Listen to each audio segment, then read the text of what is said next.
स्वागत आहे तुमचं नवीन ब्लॉगमध्ये. तर मागच्या व्हिडिओमध्ये मी तुम्हाला सांगितलं होतं की महाराजांना उद्या विठ्ठलासारखा सजवायचं आहे. तर आज बुधवार आहे. सकाळी आलो मंदिरात.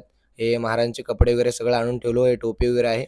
मग कालचे महाराजांचे कपडे वगैरे सगळं काढलो आणि मग भक्त लोक आले होते अभिषेकासाठी आणि मग त्यांच्याकडनं महाराजांना पहिलं तर अभ्यंग स्नान घालून घेतलो आणि मग ते झाल्यावर मग महाराजांना कपडे वगैरे सगळं घातलो आणि माळ वगैरे सगळं घातलो आणि मग पहिलं तर चंदन लावलो आणि मग बुधवारी बुक्का पण लावायचं असते महाराजांना. बुक्का वगैरे लावलो आणि मग भक्तांनी हार आणले होते ते त्यांच्या हातूनच पहिला घालून घेतलो आणि मग फेटा घातलो महाराजांना.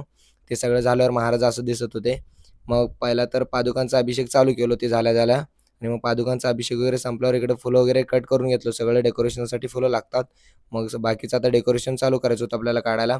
पादुकांवरती सगळं फुलं वगैरे लावायचं झाले आणि मग डेकोरेशन वगैरे चालू केलो. पूर्ण डेकोरेशन वगैरे झाल्यावर महाराज आज बुधवारी कसं दिसत होते ते दाखवतो तुम्हाला.